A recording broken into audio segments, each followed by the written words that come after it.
Hello friends, good morning. Welcome to our channel Shri Jenu vlogs. ನಮ್ಮ ಬಾವ ಬೆಳಗ್ಗೆನೇ ಬಾಗಿಲು ತೆಗಿಯೋಕ್ಕೆ ಮುಂಚೆನೇ ಇಲ್ಲೇ ಕಟ್ಟೆ ಮೇಲೆ ಪಪ್ಪಾಯನ ಇಟ್ಟೋಗಿದ್ದಾರೆ. ಅದರಲ್ಲಿ ಎರಡು ಚೆನ್ನಾಗಿ ಹಣ್ಣಾಗಿತ್ತು, ಹಾಗಾಗಿ ಅವೆರಡು ನಮ್ಮ ಮನೆಯವ್ರು ಕಟ್ ಮಾಡ್ತಿದ್ದಾರೆ. ಬೀಜ ಸ್ವಲ್ಪನೇ ಇತ್ತು, ಒಂದು 4-5 ಬೀಜ ಇರ್ಬೋದು. ಇನ್ನೊಂದು ಹಣ್ಣಲ್ಲಂತೂ ಒಂದೇ ಒಂದು ಬೀಜ ಇತ್ತಷ್ಟೇ, ಬೀಜನೇ ಇರಲಿಲ್ಲ, ಒಂದೇ ಒಂದು ಬೀಜ, ಸಿಂಗಲ್ ಬೀಜ ಇತ್ತಷ್ಟೇ. ಹಾಗಾಗಿ ಅದನ್ನು ತೆಗೆದ್ಬಿಟ್ಟು ಕಟ್ ಮಾಡ್ತಿದ್ದಾರೆ. ಕಟ್ ಮಾಡಿದ ಪಪ್ಪಾಯನ ನಾವು ತಿಂದು ನಮ್ಮ ಬಾವಂಗೂ ತೊಗೊಂಡೋಗಿ ಕೊಟ್ಟೆ. ನಿನ್ನೆ ರಾತ್ರಿ ಗಂಗಮ್ಮ ಅಂದರೆ ನಮ್ಮ ಮೊದಲನೇ ಹೊರಗಿತ್ತಿ ನುಚ್ಚುನುಂಡೆ ಮಾಡ್ತೀನಿ, ಟಿಫನ್ಗೆ ಇಲ್ಲೇ ಬನ್ನಿ ಅಂತ ಹೇಳಿದರು.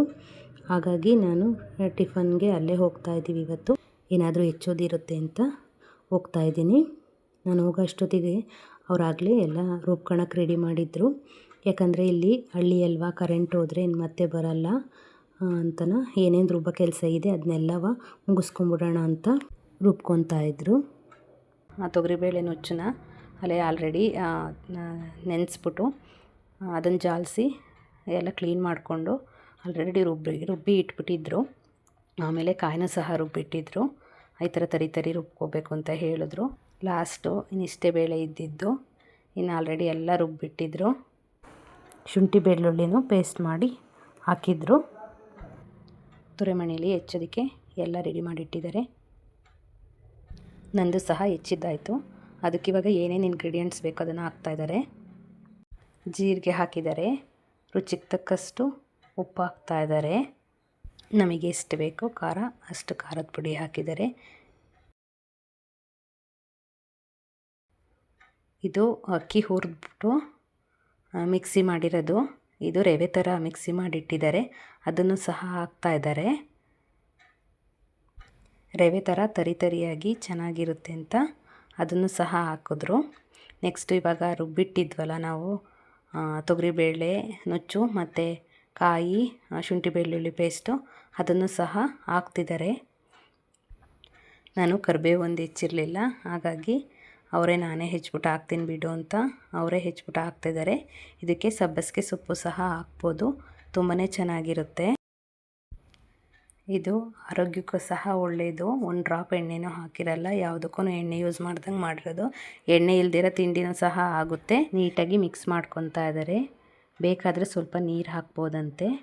ಅದಕ್ಕೆ ಒಂದು ಉಂಡೆ ಕಟ್ಟೋ ಕನ್ಸಿಸ್ಟೆನ್ಸಿ ಇದ್ದರೆ ಸಾಕು. ಇದನ್ನು ತೊಗರಿಕಾಳು ಹೊಡೆದಿರ್ತಾರಲ್ಲ, ಅದರಲ್ಲಿ ಬೇಳೆ ತೆಕ್ಕೊಂಬಿಟ್ಟು ನುಚ್ಚುಳಿದಿರುತ್ತೆ, ಆ ನುಚ್ಚಲ್ಲಿ ನುಚ್ಚನ್ನ ನೆನೆಸ್ಬಿಟ್ಟು ಅದನ್ನು ಅದರಲ್ಲಿ ಮಾಡೋ ತಿಂಡಿ ಟೇಸ್ಟಿ ಫುಡ್ ಅಂತಲೂ ಹೇಳ್ಬೋದು. ಇವಾಗ ಎಷ್ಟು ಹದ ಬೇಕಷ್ಟು ಕಲಿಸ್ಬಿಟ್ಟು ಒಂದು ಪಾತ್ರೆಗೆ ಎತ್ತಿಟ್ಕೊತಾ ಇದ್ದಾರೆ. ಸ್ವಲ್ಪ ನೀರು ಬೇಕಾಗಿರೋದ್ರಿಂದ ಆ ನೀರನ್ನು ಆ ಪಾತ್ರೆ ತೊಳೆದ್ಬಿಟ್ಟು ನೀರು ಹಾಕಿದ್ರು. ಈಗ ನಾವು ಉಂಡೆ ಕಟ್ಬಿಟ್ಟು ಇಡ್ಲಿ ಬೇಯಿಸ್ತೀವಲ್ಲ ಆ ಪಾತ್ರೆಗೆ ಹಾಕ್ಬಿಟ್ಟು ಸೇಮ್ ಇಡ್ಲಿ ಯಾವ ಥರ ಬೇಯಿಸ್ತೀವಿ ಅದೇ ಥರನೇ ಬೇಯಿಸ್ಬೇಕು. ಇದೇ ಥರ 3 ಪ್ಲೇಟ್ಗಳನ್ನು ಹಾಕಿಟ್ಟಿದ್ರು ರೆಡಿ ಮಾಡಿ. ಇಡ್ಲಿ ಪಾತ್ರೆಗೆ ನೀರಿಟ್ಬಿಟ್ಟು ಅದು ಕಾಯಕ್ಕಿಟ್ಟಿದ್ರು, ಅದು ಕಾಯ್ದಿರಲಿಲ್ಲ. ಅಷ್ಟರೊಳಗಡೆ ನಾನು ಮೊಸರು ಶ್ರಾವಣಿಸ್ಕೊತೀನಿ ಅಂತ ಶ್ರಾವಣಿಸ್ಕೊತಾ ಇದ್ದಾರೆ. ನೋಡಿ, ಅದು ಬೆಣ್ಣೆ ಅಂಟಬಾರ್ದು ಅಂತ ಈ ಪಾತ್ರೆನ ಬಿಸಿ ನೀರಲ್ಲಿ ತೊಳ್ಕೊತಾರೆ. ಆವಾಗ ಬೆಣ್ಣೆ ಅದಕ್ಕೆ ಅಂಟೋದಿಲ್ಲ, ನೀಟಾಗಿ ಬರುತ್ತೆ. ಇವಾಗ ಮೊಸರನ್ನೆಲ್ಲ ಶ್ರಾವಣಿಸ್ಕೊತಾ ಇದ್ದಾರೆ. 2 ದಿನದಿತ್ತು ಅಂತ ಅದನ್ನೆಲ್ಲ ಶ್ರಾವಣಿಸ್ಕೊಂಡ್ರು. ಇವಾಗ ಮಂತನೂ ಸಹ ಬಿಸಿ ನೀರಲ್ಲಿ ತೊಳಿತಾರೆ. ಯಾಕಂತಂದರೆ ಅದು ಸಹ ಅಂಟಬಾರ್ದು ಅಂತ ಬಿಸಿ ನೀರಲ್ಲಿ ನೀಟಾಗಿ ತೊಳ್ಕೊಂಬಿಟ್ಟು ಇವಾಗ ಕಡಿಯೋಕ್ಕೆ ರೆಡಿ ಮಾಡಿಕೊಂಡ್ರು. ಇವಾಗೆಲ್ಲ ಮಜ್ಜಿಗೆ ಕಡೆ ಮಿಷನ್ಸ್ಗಳು ಬಂದಿದೆ, ಮತ್ತು ನಾವೆಲ್ಲ ಮಿಕ್ಸಿಗಳಲ್ಲೇ ಮಾಡ್ಕೊತೀವಿ ಬೆಣ್ಣೆನ.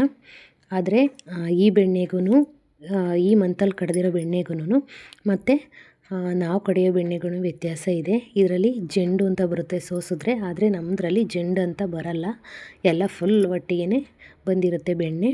ಆದರೆ ಏನು ಮಾಡೋಕ್ಕಾಗಲ್ಲ, ನಾವು ಅದರಲ್ಲೇ ಕಡ್ಕೊಬೇಕಾಗಿದೆ. ಅವರು ಮಜ್ಜಿಗೆ ಎಲ್ಲ ಕಡಿಯೋಕ್ಕೆ ಸ್ಟಾರ್ಟ್ ಮಾಡೋ ಅಷ್ಟರೊಳಗಡೆ ಇಲ್ಲಿ ಇಡ್ಲಿ ಪಾತ್ರೆಯಲ್ಲಿ ನೀರು ಸಹ ಕಾಯ್ದಿತ್ತು, ಹಾಗಾಗಿ ಅದನ್ನೆಲ್ಲ ಜೋಡಿಸ್ತಾ ಇದ್ದಾರೆ. ಇಲ್ಲಿ ಜೋಡಿಸಿ ಇಟ್ಬಿಟ್ಟು ಆಮೇಲಿಂದ ಮಜ್ಜಿಗೆ ಕಡಿತಾರೆ ಅವರು. ಇಡ್ಲಿ ಬೇಯೋದ್ರೊಳಗಡೆ ಇಲ್ಲಿ ಮೊಸರು ಸಹ ಕಡ್ದಾಯಿತು. ಇವಾಗ ಬೆಣ್ಣೆ ತೆಗಿಬೇಕು. ನೋಡಿ ಬೆಣ್ಣೆನೂ ಸಹ ಚೆನ್ನಾಗಿ ಬಂದಿದೆ. ಇವಾಗ ತೆಗೆದಿಟ್ಟು ಬಿಸಿ ನೀರಲ್ಲಿ ಅದನ್ನು ಸಹ ತೊಳೆದ್ಬಿಟ್ಟು ನೀಟಾಗಿ ಈ ಥರ ಬಟ್ಟೆ ಸುತ್ತಬಿಟ್ಟು ಎತ್ತಿಡ್ತಾರೆ, ಧೂಳಾಗಲ್ಲ ಅಂತ. ನೆಕ್ಸ್ಟ್ ಇವಾಗ ಬೆಣ್ಣೆ ತೆಗಿತಾ ಇದ್ದಾರೆ. ಬೆಣ್ಣೆನೂ ಸಹ ಚೆನ್ನಾಗಿ ಬಂದಿದೆ.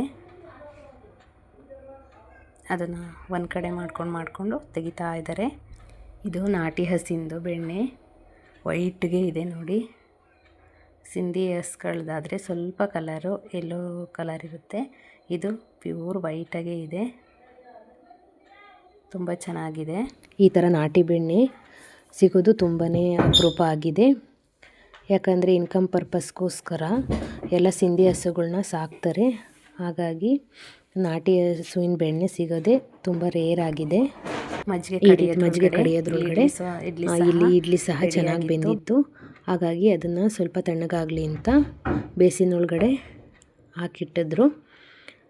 ನೋಡಿ ತುಂಬ ಚೆನ್ನಾಗಿ ಬೆಂದಿದೆ, ಯಾವ ರೀತಿ ಕಾಣಿಸ್ತಾ ಇದೆ ಅಂತ. ಎಲ್ಲ ತೆಗೆದು ನಮಗೆ ಡೈರೆಕ್ಟು ಪ್ಲೇಟಿಗೆ ಹಾಕ್ಕೊಟ್ರು. ಹಾಗಾಗಿ ಟೇಸ್ಟ್ ವೈಸು ತುಂಬ ಚೆನ್ನಾಗಿದೆ. ಇದಕ್ಕೆ ಕಡಲೆ ಬೀಜದ ಚಟ್ನಿ ತುಂಬ ಚೆನ್ನಾಗಿರುತ್ತೆ. ಕಡಲೆ ಬೀಜ, ಕಾಯಿ ಮತ್ತು ಕಡಲೆ ಹಾಕ್ಬಿಟ್ಟು ಚಟ್ನಿ ಮಾಡಿದರು. ನೋಡಿ ಈ ರೀತಿ ಇದೆ. ಬಿಸಿ ಬಿಸಿ ವಡೆನ ಎಲ್ರಿಗೂ ಹಾಕ್ಕೊಟ್ಟು ನಾನು ಸಹ ಹಾಕೊಂಡು ತಿಂತಾಯಿದ್ದೀನಿ. ಟೇಸ್ಟ್ ವೈಸ್ ತುಂಬ ಚೆನ್ನಾಗಿದೆ. ನಮ್ಮದೆಲ್ಲ ಟಿಫನ್ ಆಯಿತು. ಇವಾಗ ತೊಗರಿಕಾಯನ್ನು ಸಹ ತಂದು ಇಟ್ಟಿದ್ರು ತೋಟದಿಂದ ಗಂಗಮ್ಮನೆ. ಹಾಗಾಗಿ ಅದನ್ನು ಸುಲ್ಕೊಂಡು ತಗೊಂಡೋಗೋಣ ಅಂತ ಸುಲಿಯೋಕ್ಕೆ ಅಂತ ಹಾಕ್ಕೊತಾ ಇದ್ದೀವಿ. ಇವಾಗೆಲ್ಲ ತೊಗರಿಕಾಯಿದೆ ಹಲ್ವಾ, ಹಸಿ ಕಾಳು ಸಾರು ಅಂತಂದರೆ ತುಂಬಾ ಚೆನ್ನಾಗಿರುತ್ತೆ. ಹಾಗಾಗಿ ತೊಗರಿಕಾಯಿನೂ ಸಹ ಸುಲ್ಕೊತಾ ಇದ್ದೀನಿ. ನೋಡಿ ಇಷ್ಟು ಕಾಳಾಯಿತು. ಅವ್ರ ಮನೆಯಿಂದ ಬಂದು ನಾನು ಬ್ಲೌಸ್ ಕಟ್ ಮಾಡಿದ್ದೆ, ಒಂದು ಸ್ಟಿಚ್ ಮಾಡೋಣ ಅಂತ ಕೂತ್ಕೊಂಡಿದ್ದೀನಿ. ಇದನ್ನು ಬ್ಲೌಸ್ ಹೊಲಿಯೋಣ ಅಂತ ಇಟ್ಟಿದ್ದೀನಿ.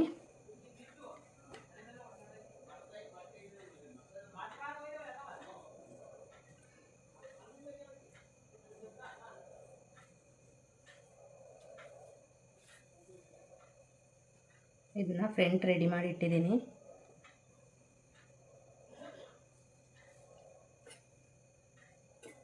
ಇವಾಗ ಸ್ಲೀವ್ಸು ರೆಡಿ ಮಾಡಿ ಇಟ್ಟಿದ್ದೀನಿ. ಇದು ನೋಡಿ ಬಟ್ಟೆ ಇಷ್ಟು ಅಟ್ಯಾಚ್ ಮಾಡಿದ್ದೀನಿ, ಎಲ್ಲೋ ಅಡ್ಜಸ್ಟ್ ಮಾಡಿಬಿಟ್ಟು. ನೋಡಿ ಇಷ್ಟೇ ಇರೋದು ಬಟ್ಟೆ. ಇದು ಎದೆ ಸುತ್ತಳತೆ ಹತ್ತಿದೆ. ಇದಕ್ಕೆ ನಾವು ಎಷ್ಟೆಷ್ಟು ಇಂಚ್ ಆ್ಯಡ್ ಮಾಡಬೇಕು ಅಂದರೆ 3-3.5 ಇಂಚು ಆ್ಯಡ್ ಮಾಡಬೇಕಾಗುತ್ತೆ. ಇದು ನೋಡಿದ್ರೆ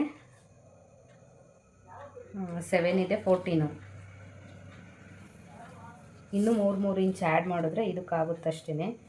ಏನು ಇಷ್ಟು ಬಟ್ಟೆ ಕೊಟ್ಟರೆ ಹೆಂಗೆ ಸ್ಟಿಚ್ ಮಾಡೋದು? ಇದಕ್ಕೆ ಅಟ್ಯಾಚ್ ಮಾಡ್ಕೊಂಡು ನಾವು ಮಾಡೋಷ್ಟೊತ್ತಿಗೆ ಟೈಮ್ ಜಾಸ್ತಿನೇ ಆಗೋಗುತ್ತೆ. ಸ್ಲೀವ್ಸಿಗೆ ಕರೆಕ್ಟ್ ಆಗುತ್ತೆ, ಇದು ಇಲ್ಲಿ ಕರೆಕ್ಟ್ ಆಗುತ್ತೆ. ಇಲ್ಲಿಗೆ ತುಂಬಾ ಬಟ್ಟೆ ಕೊಡಬೇಕಾಗುತ್ತೆ. ಇದನ್ನು ನಾನು ಆ್ಯಡ್ ಮಾಡ್ಕೊಂಡಿದ್ದೀನಿ. ಇದನ್ನು ಅಟ್ಯಾಚ್ ಮಾಡ್ಕೊಂಡಿದ್ದೀನಿ. ನೋಡಿ ಸ್ವಲ್ಪನೂ ವೇಸ್ಟ್ ಮಾಡದೇ ಇರೋ ಥರ ನಾವು ಬಟ್ಟೆಗಳು ಕೊಡಬೇಕು. ಬಟ್ಟೆ ಅಡ್ಜಸ್ಟ್ ಮಾಡಬೇಕು. ಈಗ ಎರಡಕ್ಕೂ ಇಲ್ಲಿ ಅಡ್ಜಸ್ಟ್ ಮಾಡಬೇಕು ನಾನು. ನನಗೆ ಇದಕ್ಕೂ ಸಹ ಡಬಲ್ ಪಟ್ಟಿ ಕೊಡೋಕ್ಕೂ ಸಹ ಬಟ್ಟೆ ಸಾಕಾಗಿಲ್ಲ. ಹಾಗಾಗಿ ಹಂಗೆ ಬಿಟ್ಟಿದ್ದೀನಿ. ಎಲ್ಲರೂ ಸಿಕ್ಕರೆ ಇದನ್ನು ಕೊಡ್ತೀನಿ, ಇಲ್ಲ ಅಲ್ಲೇ ಲೈನಿಂಗ್ ಕ್ಲಾತಲ್ಲಿ ಕೊಡ್ತೀನಿ. ಬಟ್ಟೆನೆಲ್ಲ ಅಡ್ಜಸ್ಟ್ ಮಾಡಿ ಸ್ಟಿಚ್ ಮಾಡ್ತಾಯಿದ್ದೀನಿ. ಬಿಡಲ್ಲ ಏನು, ಸ್ಟಿಚ್ ಮಾಡ್ತೀವಿ. ಆದರೆ ಸ್ವಲ್ಪ ಬೇಜಾರಲ್ಲೇ ಸ್ಟಿಚ್ ಮಾಡಬೇಕಾಗುತ್ತೆ. ಟೈಮ್ ಜಾಸ್ತಿ ಆಗುತ್ತೆ ಅಂತ ಬೇಜಾರು ಅಷ್ಟೇ. ಇನ್ನೇನು ಮಾಡೋಕ್ಕಾಗಲ್ಲ, ಸ್ಟಿಚ್ ಮಾಡೋಣ.